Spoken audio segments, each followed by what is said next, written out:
Welcome to the Infra Show today in New Delhi on the backdrop of the 7th Hydrovision Conclave India sequel 2014, which comes on the backdrop of our earlier conclave held in August in Bhutan. And I am Professor A.G. Iyer, editor and publisher, Inertia, Asia's premier journal of sustainable energy and power, and the president of the Inertia Foundation. With me today is an eminent set of dignitaries on the dais. On my left, starting with Hetal Mehta, who is the joint president of Renewable Energy Promotion Association. It is the only umbrella organization of the country for promoting renewable energy, and it's a not-for-profit body. Next to him, we have Mr. P.C. Kuril. He is the chief engineer at CA, responsible for monitoring of all the hydro projects, both in India and also Bhutan and around the SAARC region and everywhere probably in the world, if there is only India and Bhutan. Absolutely. Then on my third side, from my left, we have an eminent dignitary, say S.G. Sharma, who is currently was former president of Jindal Power Limited, and in this early stint as director technical THTC has been responsible for the success of the Tehri Hydro project. After him, we have another stalwart, A.B. Agarwal, who is the chairman of Bhakra Byas Management Board, and unarguably and not debatable, it is the best project in the country, and under his tenure has performed excellently with producing 12,000 million units and received 3 awards today at the India Hydro Awards, which we organized just some time back. Agarwal sir, welcome. And we have none other than the man who is just associated, synonym with the hydropower, Yogendra Prasad, former chairman, NHPC. Today he won the Hydro Ratna Award at the India Hydro Awards 2014, and also earlier he has been rewarded with lifetime achievement at the Inertia Awards, and we are very happy to have him. He was a former chairman, NHPC, but not only that, he was also the vice president of the International Hydropower Association, the top body in the world on hydropower issues, and also he was the president of the India chapter called the Indian National Hydropower Association at that point of time. And he would be qualifying as one of the finest engineers and technocrats the country saw in all these decades. We have next to him D.P. Goyal, and Mr. D.P. Goyal is the director at JP Power Ventures Limited, and he is the man who actually successfully completed the Karcham Wangtu project, fastest track execution project in the private sector and hydropower in India, 1000 megawatt, and I think it is capable of even producing 1200 megawatt. After him, and he also won today the Power Person Award at the India Hydropower Awards. And after him, we have another stalwart, Dr. D.V. Tareja, who had a very checkered stint with the Central Water Commission, and today as the director with SNC Lavalin, a world-leading consultancy in hydropower, a Canadian firm which is a very good name in the sector. He is heading the design engineering, and he's a man who's done that throughout his life, and we rewarded him for being the finest in his business today at the India Hydro Awards. Next to him is T.C. Arora, founder and chairman and managing director of Accunergy, and he has a lot to his credit.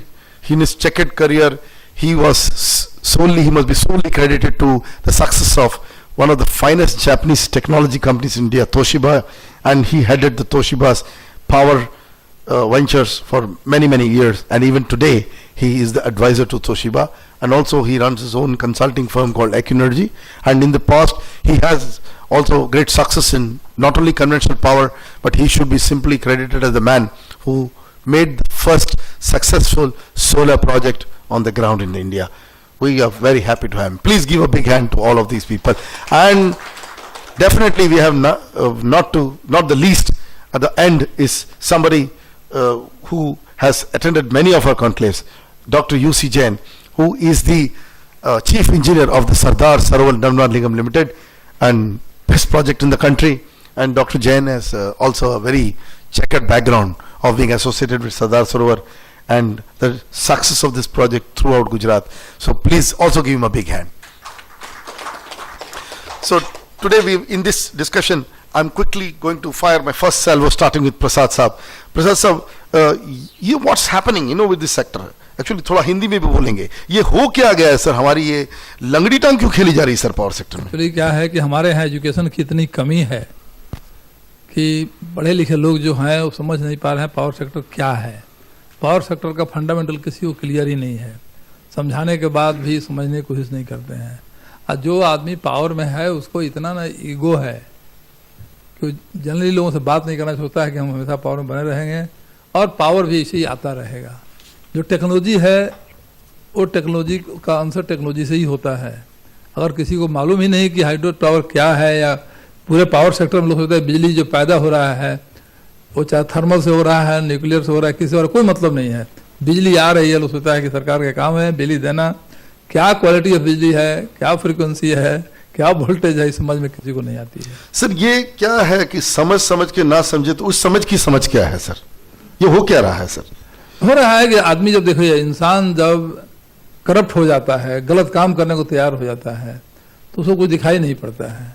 आजकल क्या है कि कलयुग आ गया है, लोगों को पैसे का मतलब है, पैसा लगे कोई भी गलत काम हो जाता है, लेकिन उसका असर आने वाला पीढ़ी सफर करता है। सर ये तो धृतराष्ट्र वाली परिस्थिति हो गई, वही हो गया है। चीरहरण तो देखेंगे हम, यही और वही जानते हैं। आज के नौजुवकों से मैं कहूंगा कि उनके अंदर में ताकत आवे, भगवान दे, ये करप्ट लोगों को बर्दाश्त नहीं करें। बढ़िया कहा सर। तो अभी अग्रवाल साहब, आप लोगों ने तो, आप तो पूरा इस सिस्टम में बैठे हुए हैं अभी भी, प्रसाद साहब तो सब देखे हैं, वेटरन हो गए हैं वो, तो उनको सब ऊपर से मालूम है जैसे बोल रहे हैं। तो अभी आप इस प्रकार की परिस्थिति में कैसे रिजल्ट ला रहे हैं? देखिए ऐसा है, मैंने इस प्रकार की जो परिस्थितियां हैं इसके बारे में बार बार एक ही चीज बोलता हूं, एजुकेशन। मेरा जो मेन थ्रस्ट है वो एजुकेशन का, और इसके लिए मैंने पिछले अब सुबह के भाषण में भी बोला था कि जब अर्जुन जैसे आदमी को, कृष्ण को पूरी गीता पढ़ के सुनानी पड़ी कि युद्ध की क्यों आवश्यकता है, तो आप समझ सकते हैं कि जो डिफरेंट हमारी जगह हैं, डिफरेंट रीजन है, डिफरेंट प्रकार के आदमी हैं, उनकी एजुकेशन बहुत ज़्यादा जरूरी है।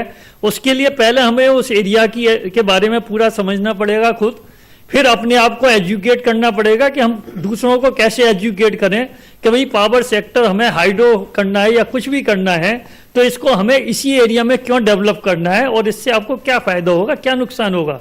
ये आज के डेट की अत्यंत आवश्यकता है, जिसको हम ज़्यादातर लोग बात नहीं करते। हम कहते हैं कि हमारे यहाँ पॉलिसी है, रूल है। मैं पूछना चाहता हूं आपसे कि अगर पॉलिसी रूल इतने ज्यादा क्लियर है हर एक को, तो हमारे हॉल में जितने भी लोग बैठे हुए हैं वो हर साल में 2-2 पीएचडी की डिग्री ले सकता है हर चीज को, तो वो चीज नहीं है। उस चीज को हमें समझना चाहिए। सर ये पीएचडी को भी मैं पीछे आना चाहता हूं क्योंकि हम सारे काफी क्वालिफाइड हैं। सर ये पीएचडी तो बाल की खाल उतारना है। नहीं मतलब बाल की खाली तो वो इतने सारे पेटेंट रजिस्टर हो गए ये अमेरिकन सिस्टम में कि आधे पेटेंट तो कमर्शियलाइज ही नहीं होते और दुनिया भर का एक ब्लैक होल बना दिया पेटेंट नाम का। बिल्कुल मैं आपकी बात से सहमत हूं। इसका क्या किया जाए? इसके लिए फिर हमें देखना पड़ेगा कि उसमें से कौन कौन सी चीजों की आवश्यकता नहीं है। तभी मैंने कहा जब आप लोगों के साथ इंटरेक्ट करेंगे तभी आपको पता चलेगा कि इसमें से कौन सी चीजों में बदलाव की आवश्यकता है। अब हम लोगों के साथ इंटरेक्ट न करके हम क्या करते हैं, क्लोज डोर में एक ग्रुप बना देते हैं, जो ग्रुप बना के एक पॉलिसी फ्रेम कर लेता है। उस ग्रुप को यही नहीं पता होता कि लोकल क्या क्या परिस्थितियां और उसमें किस किस जगह का प्रॉब्लम आएगी। जैसे इन्होंने right to fair compensation, transparency in land acquisition and RRR बना दिया। 70 से 80% कह दिया कि वो इसमें कंसेंट देनी पड़ेगी। क्या वो फीजिबल है हमारी स्थितियों में?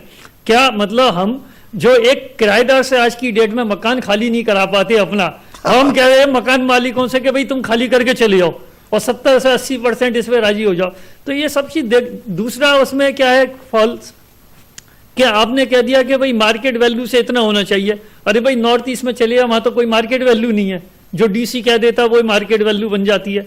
तीसरी मार्केट वैल्यू हमारे नॉर्थ में अगर आप चले जाएं तो वहां पे पता चला कि जो जिस पर रजिस्ट्री होती है वो इतने कम दामों में होती है कि एक्चुअल दाम तो उसका 4 या 6 गुने से भी ज्यादा होता है। सर एक बात मुझे समझ में नहीं आई, इतना बड़ा देश, 125 करोड़ का देश, अगर आप लैंड बैंक की बात करें, क्योंकि आज हम लैंड बैंक की बात पे आ गए हैं, तो लैंड बैंक की बात करें तो इस देश में ये कंसेप्ट क्यों नहीं आया कि लैंड किसी की जागीर नहीं हो सकती? क्योंकि अब कई जनरेशन आएंगी, आज से मेरे ख्याल से 2 और जनरेशन निकल जाए तो उसके बाद की जनरेशन को तो जमीन ही नहीं मिलेगी, वो तो रोड पे रहेगी इस परिस्थिति में कि सब बोले हमारी जमीन है। ये तो लीज के अलावा किसी की ओनरशिप होनी नहीं चाहिए। साहब ऐसा है कि अब हमारा पॉलिटिकल सिस्टम ऐसा है कि जो आप कह रहे हैं वो बात अब नहीं हो सकती, लेकिन डेफिनेटली जो इस प्रोजेक्ट की बात कर रहे हैं, बात नहीं हो सकती तो बैटल होगा सर। तीसरे जनरेशन में लोग तलवार लेके मारेंगे सर अगर उनको घर नहीं मिलेगा। ये तो खैर आने वाला समय बताएगा, लेकिन फिलहाल हम ये अगर मान के चलें, हम सर वही काटना चाहता हूं कि वहीं पे हम क्या कर रहे हैं, हम शॉर्ट टर्म नहीं सोच रहे हैं। हम ये रिप्रेजेंटेशन क्यों नहीं करते कि आप हाउसिंग से लेके हर चीज में लैंड बैंक की बात करते हैं, तो ये क्यों नहीं सरकारी जमीन ही होती है। सरकार बोले कि 100 साल के बाद ये जमीन तेरी हो नहीं सकती है, तो ये जागीरगिरी क्यों चल रही है हमारे यहाँ? ऐसा है, एक्वायरी नहीं कर पाएंगे आप फ्यूचर में। ऐसा है जहाँ पे सरकार की 100 साल की लीज भी थी, वहां पर भी सरकार ने मजबूरी में आके लोगों को ओनर्स बना दिया है।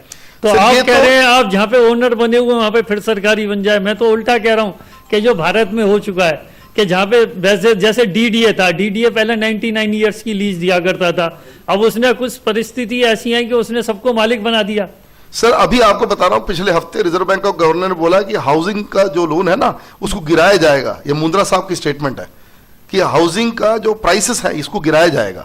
साहब गिराया, ये ऑस्ट्रेलिया ने गिराया। मैं आपको बता रहा हूं फर्क क्या है कि ये पूरी माफिया क्या कर रही है, ये खाली परचूरन की दुकान है। ये साहब ऐसा है कि अगर आप जो है ट्रांसपेरेंसी ज्यादा ला देंगे, सर 2 करोड़ के मकान नहीं लिए जा सकते सर। अब लोग है ना इतने अमीर नहीं हुए अभी अच्छे लोग भी जो है ना पब्लिक सेक्टर में जिनके काम है 40-50 लाख के बाद खून सूख जाता है इनका और बैंक जान निकाल देता है इनका। ऐसा है, मैं आपकी बात से बिल्कुल सहमत हूं, लेकिन जिस हिसाब का माफिया चला हुआ है लैंड में, उसने कीमत इतनी ज्यादा बढ़ा रखी है कि लोगों के रीच से बाहर हो चुके।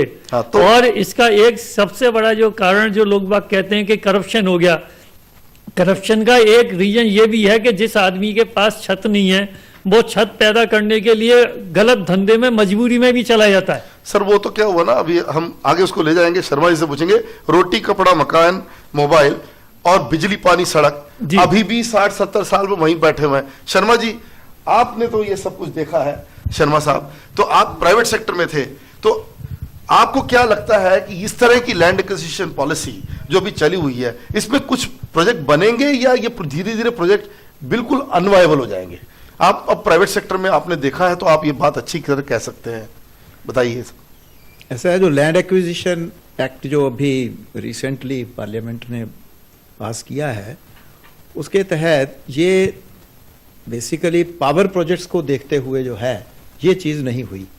ये हुई है सिर्फ बिल्डिंग कंस्ट्रक्शन, और उसको लेके जब ये एजिटेशन नोएडा में हुई, हाँ जी। तो वह उस एजिटेशन को लेके जो भी प्रीवियस गवर्नमेंट थी उसने कि भाई यहाँ पर जो लैंड के ओनर्स हैं, पर्टिकुलरली जो किसान भाई हैं, उनको ये दबाया जा रहा है और इसको चेंज होना चाहिए। लेकिन ये जो 70 to 80% जो अग्रवाल साहब ने बताया, यदि इसका लेना है तो अब हाइड्रो पावर प्रोजेक्ट्स को यदि मैं उसको कहता हूँ कि भाई लैंड चाहिए, तो 80% बहुत मुश्किल है किसी की भी कंसेंट लेना।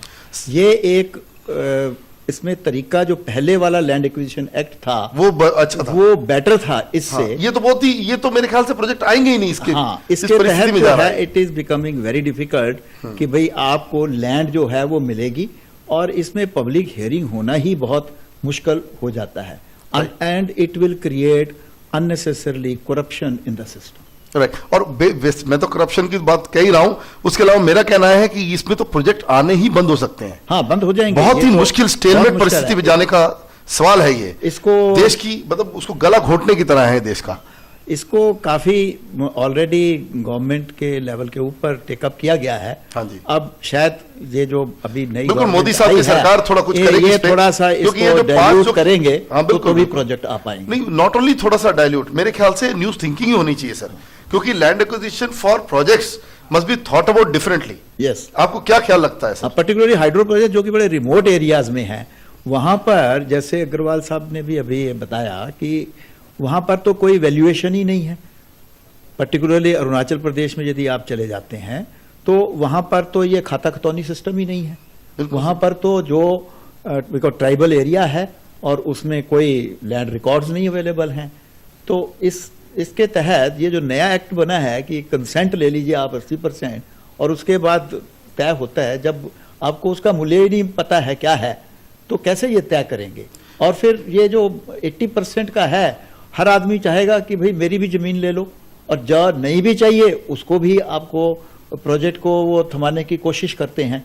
तो ये Right. So सब what you are problems आ रही effectively हैं। saying कि किसी और की जमीन ले लो, दूसरा बोलेगा मेरी भी ले लो, हाँ। और जबकि आपको चाहिए नहीं, और यदि ये उसको बहुत बड़ा नहीं issue है हो तो सकता है। वो इसमें डिसेंट करने की कोशिश करेगा और वो 80% आपका ये नहीं स्थिति बन सकता। भाखड़ा में भी आई थी सर, कुछ लोगों ने बोला कि हमारी भी जमीन ले लीजिए जब आपने सबकी लिया।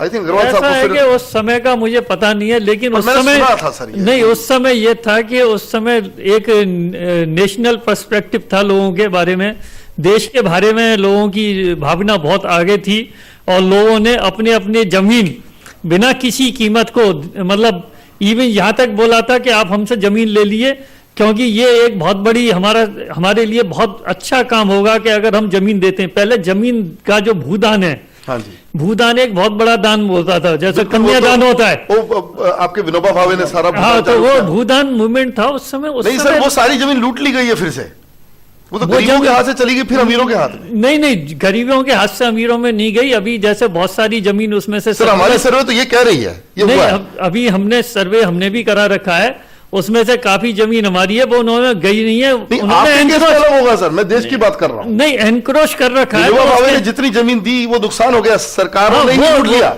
वो तो और ऐसा है कि private sector ने सरकार उसको गबन कर लिया पूरा। ऐसा है कि वो तो अगर सरकार के लोग बाग मिल जाएंगे तो फिर तो आप सरकारी और दूसरे आदमी तो फिर तो आप कुछ भी कर सकते हैं ना। उससे अच्छा विनोबा भावे एक ट्रस्ट बना देते तो बच जाती वो जमीन और देश के काम आ जाती। बिल्कुल, मैं आपकी बात से सहमत हूँ।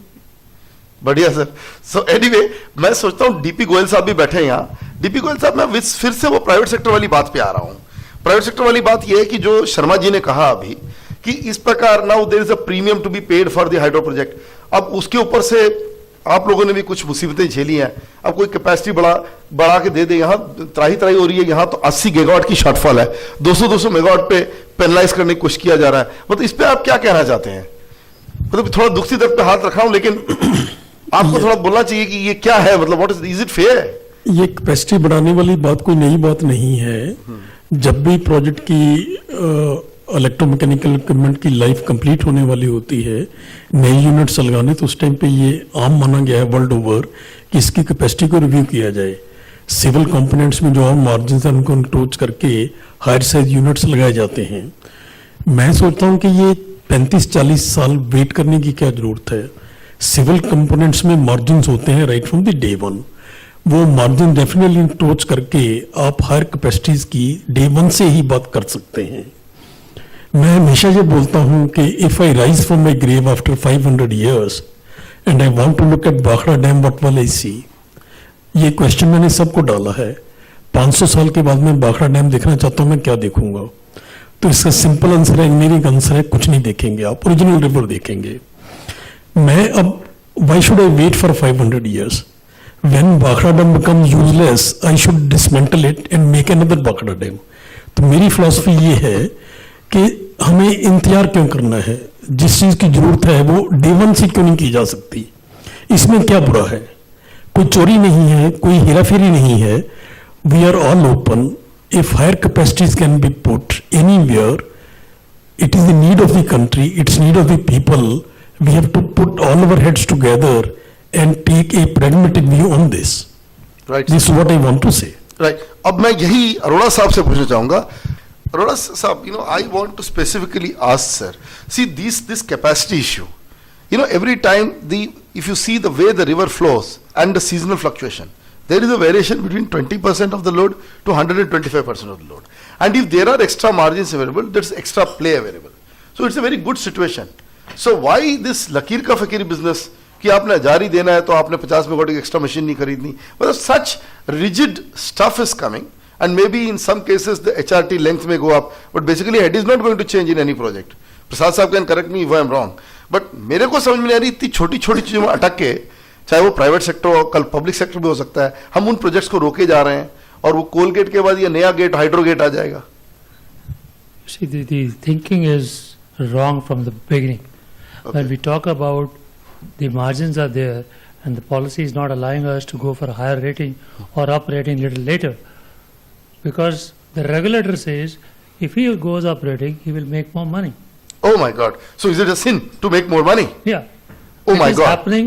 Somebody has put up a 800 megawatt plant and he has put the machine of 850 or 830 or 840 megawatt and he wants to generate that power using optimized coal consumption or water consumption. He's not doing a sin. But the regulator says, I have considered the cost on the basis of 800 megawatt. You have cheated me, you have put the 830 megawatt or 850 megawatt. That means if I give more, I score more marks, I cheat you. This is nice, sir. When we declare the higher capacity, the higher energy generation would regulate the tariff. It's not that the higher capacity is put for making more generation and more profit, no. Right. That will make more generation, that will mean lower tariff, and the ultimate benefit will go to the consumer. Right. So now I coming back to Arora Saab. Arora Saab, is it incentive? Instead of incentivizing, why we are penalizing? That is what I want you to tell me. You see, it should be incentivized. When you are increasing generation, there should be open policy. If you increase generation, then the tariff set earlier. That should be the law. That should be the law. But what they say that since you are generating more power, we will give you up to the allotted Capacity. generation, same rate. Haan. Beyond that, your profit should be shared with us. My God, then why should people get into? But for doing better, you are actually penalizing the person. Prasad साहब, I want you to throw the light. ये जो situation अब सामने आई है कि ये मैं specific किसी की बात नहीं कर रहा हूँ, किसी की नहीं, लेकिन ये जो टेक्निकली जो बात है ये कितनी गलत है सर. ये नहीं, बिल्कुल गलत. देखिए, बात है कि जितना अधिक आप जनरेशन दीजिएगा सिस्टम में, एक तो कंट्री को फायदा कर रहे हैं, राइट, और आप बेटर एफिशिएंसी शो कर रहे हैं, राइट. लेकिन उसको ऐसा मत कर दीजिए कि जिसमें कैपेसिटी होते हुए कंट्री को फायदा दे सकता है और इंटरप्रेन्योर जो है उसे बाद में कहे कि हमको देने से कोई जो फायदा नहीं है, why should I give that. हाँ. तो आपको जो ज्यादा काम करे, ज्यादा एफिशिएंसी के साथ काम करे, ज्यादा एनर्जी दे, he should be compensated for that, because after power is coming to the system. Right. Sir इस केस में तो बड़ा खतरनाक है. I am not naming the party. Machine 250 megawatt की है बीएचके की, वही ऑपरेट हुई है 300 मेगावाट, टेक्निकली पॉसिबल है, वही आ रही है, कैपेसिटी अवेलेबल है, और ये लिक्विडिटी, ये भी पार्टी ये नहीं कह रही है कि हम कर रहे हैं, हम कभी भी लीन पीरियड में इसको बढ़ा सकते हैं. Basically that is the point. And काफी सारे बेनिफिट्स हैं, और अगर प्रोड्यूस कर रहे हैं एक्स्ट्रा तो उल्टा वो ग्रिड में ही जा रही है. एक्चुअली क्या है कि लोग जो डिसीजन मेकिंग पीपुल हैं वहाँ वो लोग प्रैक्टिकल है नहीं, वो एकदम थ्योरेटिकल डिसीजन लेते हैं. एक्चुअली फायदे की बात अगर है आपके लिए तो जरूर डिसीजन लेना चाहिए फेवर में. Right. Sir, how can a country with 80 gigawatt shortfall talk like this? Yes. Or even have a thinking like this? कि you produce more and you cheated me. Main चीज है कि समझदारी नहीं है इनको ना. इनको है कि भाई हमारा जो नेट ब्लॉक बना हुआ है कमरे के अंदर, जो सोच लिया है कि इतना का लाया उससे अधिक दे रहा है तो क्यों दे रहा है.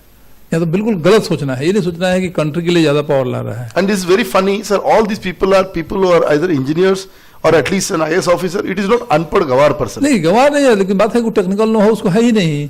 यहाँ तो बाबू को बना दिया है मालिक, बाबू की बात सुनते हैं मंत्री, मंत्री तो उल्लू बैठा हुआ है ही.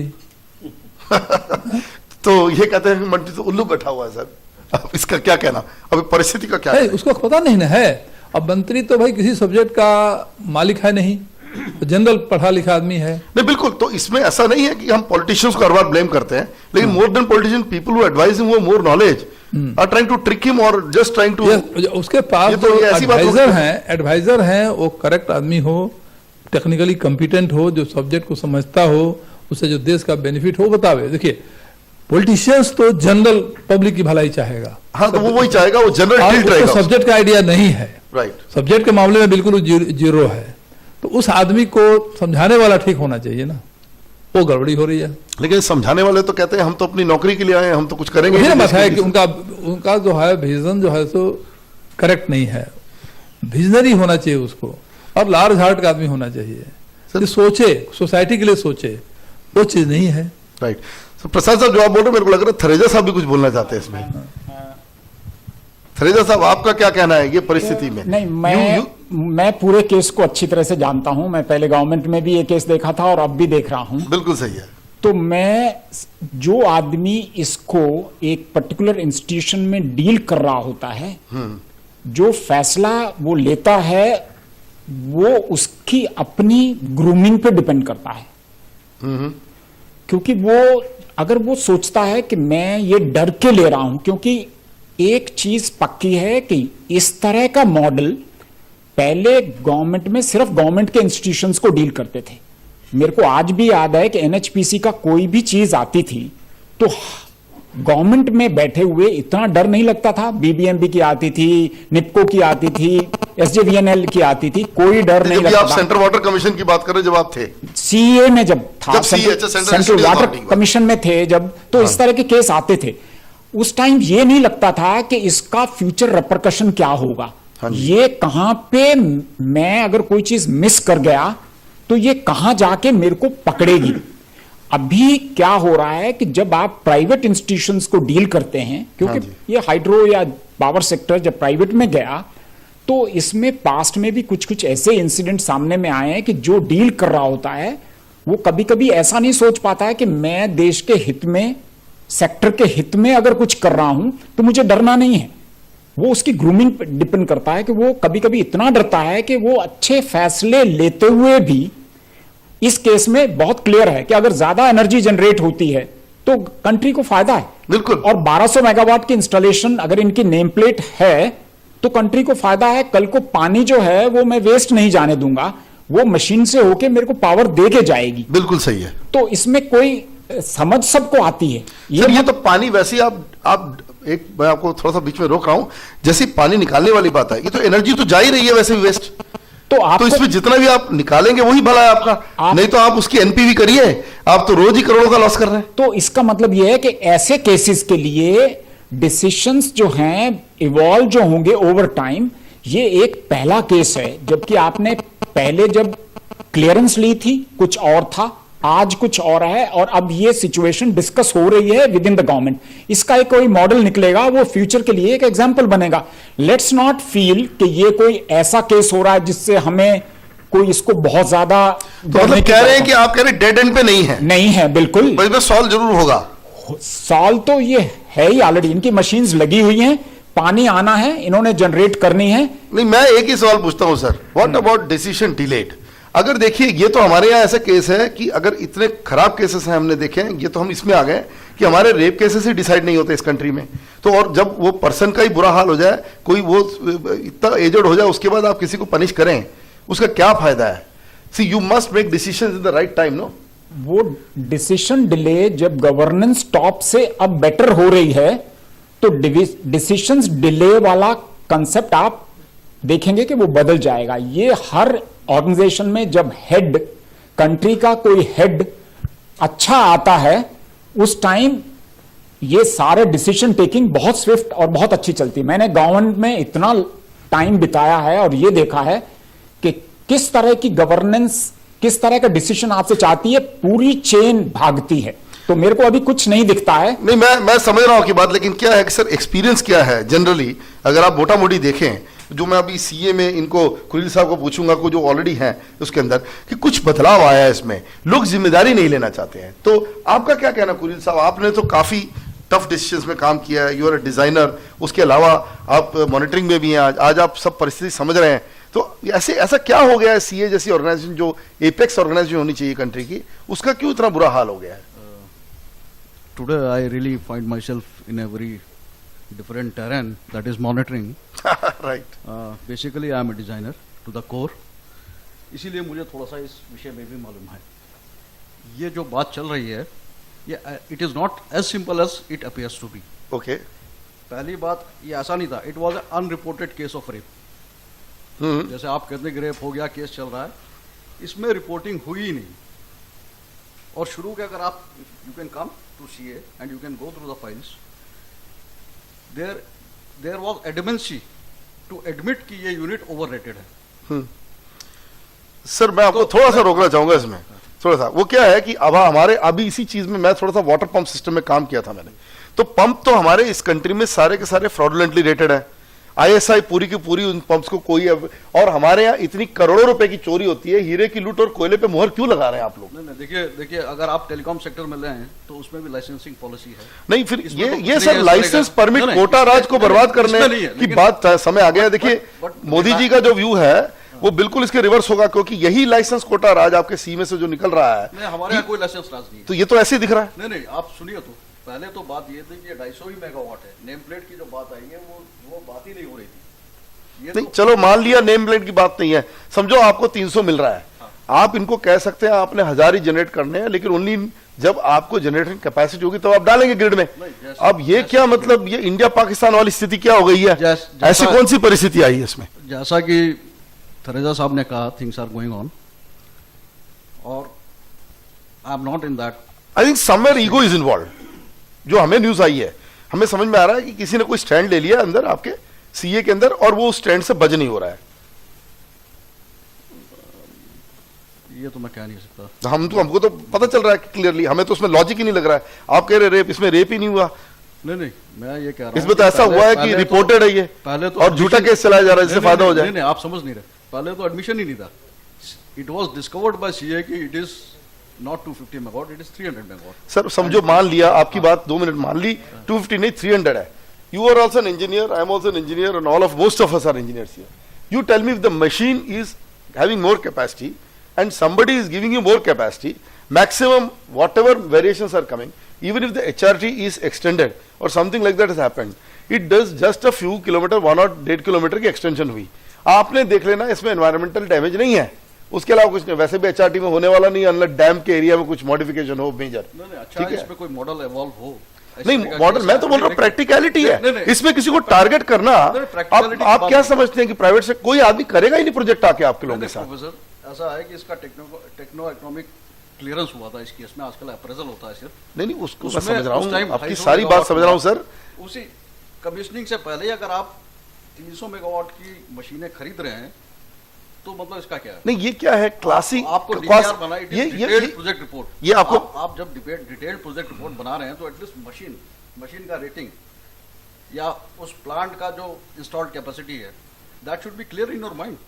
नहीं सर, अगर अभी ये बात आएगी तो यार बहुत बड़ी बातें आ जाएंगी बाहर। आप जो कह रहे हैं ना वो बात नहीं। 10% ओवरलोड का तो हर एक में प्रोविजन होता है। हाँ, तो वो तो इलेक्ट्रिकल है बेसिकली, वो तो आप जो कह रहे हैं वो अलग है, वो इलेक्ट्रिकल इशू है। इसमें रेटेड कैपेसिटी ही अलग है।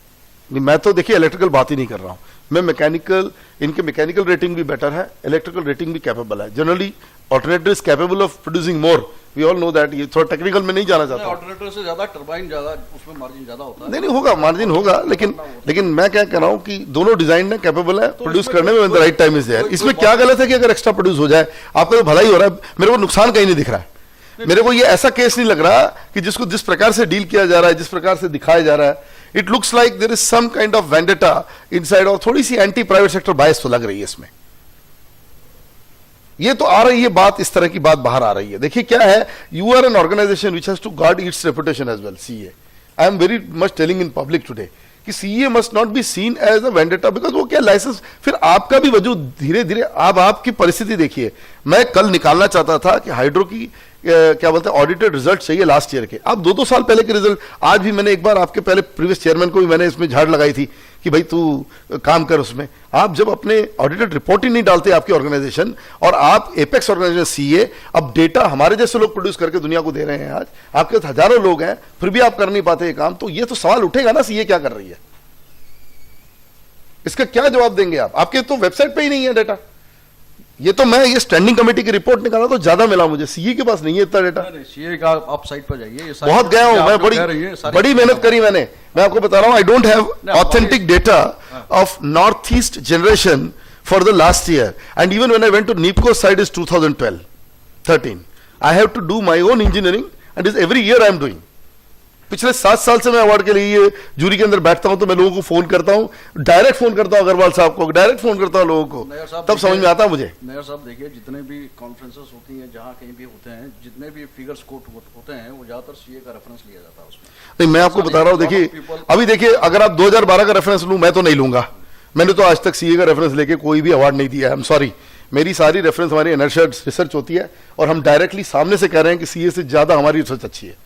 हमारी कम लोग हैं, लेकिन हम सीए को डाउन नहीं करना चाहते। हम कह रहे हैं कि कर क्या रहे हो आप, ये ऑडिटेड रिपोर्ट 2-2 साल पुरानी क्यों डाल रहे हो? देखिए, ऐसा हो सकता है कि we are not able to project ourself. नहीं, ये प्रोजेक्शन नहीं है सर, ये हार्ड डेटा है। नहीं, देखिए नायर साहब, जो आप कह रहे हैं, 7 people, I don't want to name, 7 more companies produce research data in this country, and I will tell you, these people come at your door, don't want to name them, your people give them the latest data, yet you do not upload it on your website. Chalo, anyway, I don't want to put you in trouble, but anyway, actually, you my- must accept there is my- something my wrong criticism with this organization CA. Let us come to a conclusion, it has to be corrected. देखिए क्या है, it cannot be, see, it is established as an organization by the Ministry of Power. It should be functioning in a way, it should be able to give enough support to the Ministry of Power in the long run. And if it is not updating its data, a fundamental issue, which you have, it's not that you don't have, there's something wrong, either your IT man is not correct. I'm saying you must go and have an introspection on what is happening here. That will certainly do. That I think is my message, from the public. And let us go to UC Jain साहब now. Jain साहब, ये तो गुजरात में मैंने ये चीज देखी कि हम इससे पहले भी देख रहे थे, जब मोदी साहब सीएम थे, पीएम नहीं थे, उस समय से हम बात कर रहे हैं, और बड़ी इंटरेस्टिंग बात देखी कि नर्मदा के लिए आप लोगों ने tooth and nail battle fight किया फॉर ब्रिंगिंग इट, और what has it resulted in is your agriculture sector performance. Today, I think you have reported in one of the years 14% growth rates in agriculture, an average growth rate of 10% plus over the last 10 years. Am I right, sir? So, ये जो impact है, it's not electricity. It is impact on food security, water security, and energy security. The three issues have come today in this debate. Hydropower is energy security, water security, food security, and from my add fourth, sir, is, I would say, sustainability. चौथा pillar है इसका. Sir बताइए इसको, आप क्या कहते हैं? Sir, first thing मैं आपको बताना चाहूँगा कि before coming to SSNL, I was in electricity board.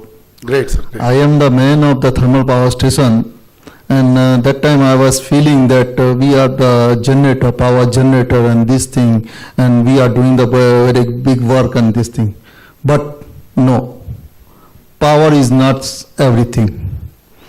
I felt of that water is everything, because without water nobody can survive. Whatever growth today you are looking towards the Gujarat, it is due to water, not due to the power.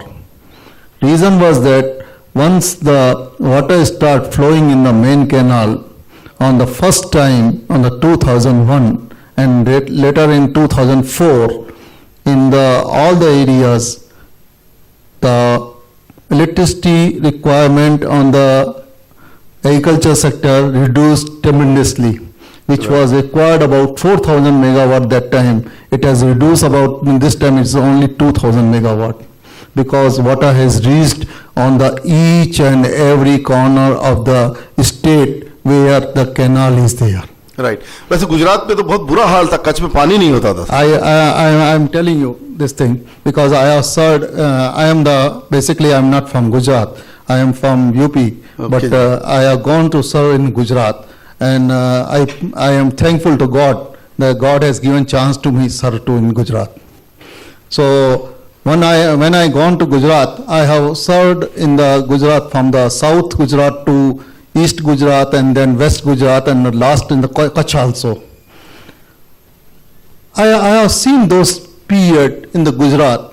If you go through the Surendranagar, Lakhtar, those areas, and then towards go to Kutch, there was no agriculture. There was no agriculture.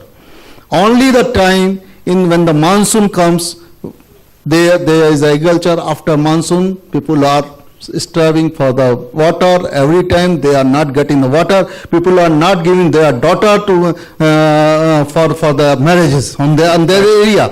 Now, Surendranagar itself last year produced 1,000 crore jeera. Beautiful. 1,000 crore jeera, rupees jeera, and now if you have gone 10 years back to the Surendranagar, today you go to Surendranagar, you find the Surendranagar, it is a different Surendranagar. Right. And they are taking 3 crops. So that time I really realized how precious water is. We are thinking no, power is precious. No, water is so precious. When it is reaching towards every person, then people are thinking the power is required, we require the industry and those things are required. But first, water should be there. Without water. Sir, it is very interesting. So, what is the share percentage of water for Gujarat in this project, sir? ये भी तो खुलासा करें. अभी लोग publicly सोचते नहीं है इसके बारे में. क्योंकि पावर में कितना शेयर है बताइएगा, और बाकी स्टेट्स का कितना है बताइए. I'll tell you this as per the NWDT award, we have been only allotted 16% share of the power. Right, that means Gujarat operates to deliver power to other states. And we are the responsible. We are the responsible to generate the power. And because Gujarat has been given the responsibility to generate the power, and the maximum benefit of the power is getting by the Madhya Pradesh, who is having the 57% share.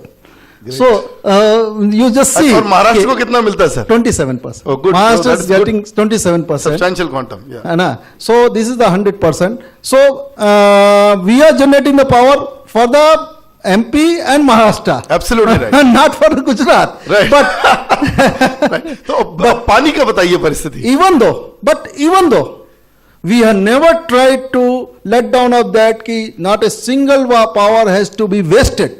We have been generated with full efficiency whatever generation is possible. आपको 3 बार sir energy awards मिला power के लिए. We this is because see last year against all odds the overflow of the dam was 10 meter above the dam height, above the 10 meter above the dam height. That is the 131 meter the overflow was going on. So you can imagine our tailless level was a 40 meter instead of 20 meter. है ना? Even though we had tried to keep all the machine in service with generating whatever the maximum possible was there. We have given the instruction. We are not that time we say the WRLDC was pressing very hard. No, keep the machine on the RGMO mode. We say no, it is not possible for me. If I put the machine on RGMO mode, then the generation will be get down and the water will go out, as it is itself. Correct. Because there is a overflow. So I kept out the machine, all the machines from the RGMO, keep the guidance a constant level position and run the generation, get the maximum generation whatever possible. Right. And you see the last year we have generated the 5,800 million unit from this power plant. Sir वो बात अभी रह गई, पानी का कितना share है sir? हाँ. The Narmada Basin. गुजरात को कितना मिलता है? हाँ, Narmada Basin, as per their calculation, they are having the 28 million acre feet water. And what is the percentage wise, sir, this for share? And Gujarat is having the 9 million acre feet water from them, है ना? From the 28 million acre feet. So it's about 30%, nearly less than 30% of the water. But even though we are not utilizing till date, we are not able to utilize only maximum. We are able to utilize only 4 million acre feet water. As soon as our command area will be developed, we hope that by 18 we will complete all the command area will be developed, all the subminers will be developed, and then 9 million acre feet if it will be utilized by the Gujarat 9 million acre feet, then what you are saying the growth of 14%, it will be about 20%. Lovely, lovely, wonderful, sir. Then the things will get changed. Great, Jain sir, wonderful. And Mehta sir, you also come from Gujarat, and he comes from the city of Surat, so he has seen so much of flooding every year. Surat has always faced floods. I think the last 4 years हर बारी flood हो जाती है, तापी तो उफान पे आ जाती है. So basically why we are not thinking, even now the potential in the western states is fantastic. Why I want to come to western, Koina in Bombay, I think now it is not Cherrapunji which receives higher rainfall, it is Mumbai. Half of the water goes through the gutter and rest of it in the Arabian Sea, and Koina dam se pani Arab Mahasagar mein without producing results. Why not pumped storage schemes? Why not think about small storages? Why not this idea? Why not try to think about some kind of storage area for this Surat city itself? Why not save the city from every day? It just walks out, into the Arabian Sea. Sea professor, Surat में जितनी बार flood आया वो कभी भी rain की वजह से नहीं आया है.